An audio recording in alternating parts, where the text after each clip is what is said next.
বিসমিল্লাহির রহমানির রহিম আলহামদুলিল্লাহি রাব্বিল আলামিন ওয়াসসালাতু ওয়াসসালামু আলা রাসূলিল কারীম।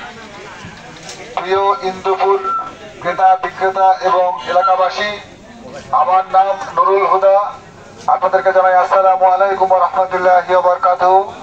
সনাতন ধর্মাবলম্বী ভাইদেরকে জানাই আদাব। প্রিয় ইন্দুপুরবাসী, আমি বিগত 26 বছর ধরে বিএনপির কেন্দ্রের রাজনীতির সঙ্গে জড়িত।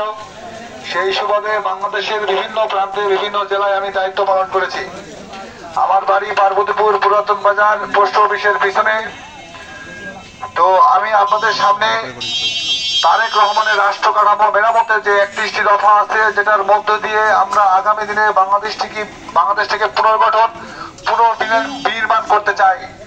তো আমরা আমাদের দেশ নায়ক জনাব তারেক রহমান বারবার বলতে চাচ্ছেন যে আসলে আমরা ক্ষমতায় যেতে চাই না, আমরা ক্ষমতায় যাব না। কারণ ক্ষমতা খুব বাজে একটা জিনিস। আমাদের পরিবেশে, আমাদের সমাজে ক্ষমতার ব্যবহারটা খুব নেগেটিভলি দেখে।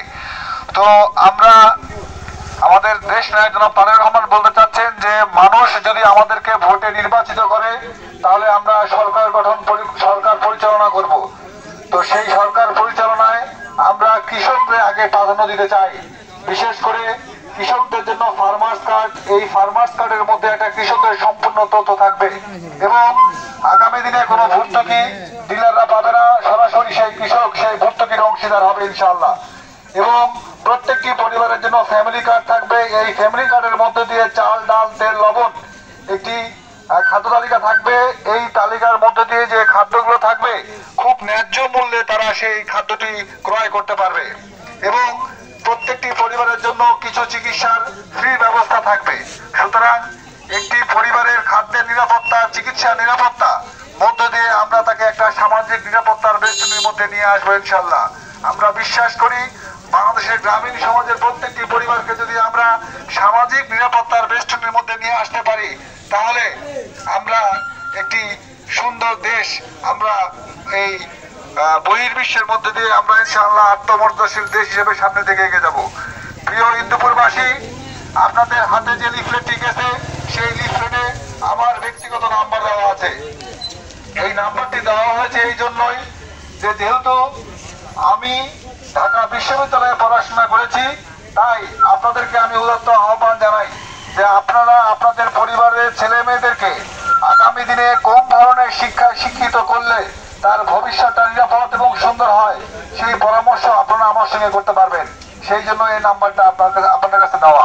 ঠিক একইভাবে আপনাদের যদি কখনো দিনাজপুর মেডিকেল, রংপুর মেডিকেল অথবা ঢাকাতে মেডিকেলের ডাক্তার দেখানো অথবা কোনো মেডিকেলে ভর্তি হওয়ার জন্য কোনো ধরনের রেফারেন্স দরকার হয় তাহলে আপনারা আমার সঙ্গে যোগাযোগ করতে পারেন। অথবা অনেক সময় রক্তের প্রয়োজন হয়, সেটাও আমাকে আপনারা বলতে পারেন। সেই জন্যই আমার নাম্বারটি সরাসরি আমি আমার লিফলেটে ব্যবহার করেছি। কারণ আমি বিশ্বাস করি আপনাদের সঙ্গে আমি স্বচ্ছ থাকলেই সেই রাজনীতিটাই সুন্দর হবে। আমি ব্যক্তিগতভাবে স্বচ্ছতায় বিশ্বাস করি। আমি বিশ্বাস করি আপনাদের পাশে থেকে আপনাদের ভাগ্য উন্নয়নে কাজ করতে পারলেই আমার রাজনীতি। আমি আপনাদের কাছে ভোট চেতে আসি নাই, আমি আপনাদের সামনে পরিচিত হতে আসছি যে আমি নুরুল হুদা বাবু। আমি বিগত 26 বছর বিএনপির বিভিন্ন অঙ্গ সংগঠনের সঙ্গে রাজনীতি করে আসছি। আমি আপনাদের মধ্যে থাকতে চাই, আপনাদের জন্য কাজ করতে চাই। কারণ আগামী দিনের রাজনীতি ভোগ বিলাসের হবে না। কারণ আমরা দেখে আসছি এর আগে যারা নেতা হতো তারা শুধুমাত্র নিজেদের স্বার্থ সংরক্ষণের জন্য নিজের ভাগ্য পরিবর্তন হইতো। কিন্তু আপনাদেরকে আমি কথা দিচ্ছি, আমি আমার নিজের ভাগ্য পরিবর্তনের জন্য রাজনীতি কখনো করিনি, ইনশাআল্লাহ আগামীতেও করব না। আপনাদের মধ্যে দিয়েই আমি আমার ভবিষ্যৎ রাজনীতি নির্ধারণ করতে চাই। আপনাদের দোয়ায় এবং ভালোবাসায় আমি এগিয়ে নিয়ে যেতে চাই এবং এই পার্বতীপুর ফুলবাড়ি, বিশেষ করে পার্বতীপুর যে বৈষম্যের শিকার হয়েছিল, সেই পার্বতীপুরকে একটি বাংলাদেশে একটি উল্লেখযোগ্য উপজেলা হিসেবে যেন প্রতিষ্ঠিত করতে পারি সেই আশা এবং প্রত্যাশা ব্যক্ত করে আমি বিদায় নিচ্ছি। আল্লাহ হাফেজ। বাংলাদেশ জিন্দাবাদ। শহীদ প্রেসিডেন্ট জিয়াউর রহমান অমর হোক। দেশ নেত্রী বেগম খালেদা জিয়া জিন্দাবাদ। বাংলাদেশের প্রাণ তারেক রহমান জিন্দাবাদ। ইন্দুপুরবাসী জিন্দাবাদ, জিন্দাবাদ, জিন্দাবাদ।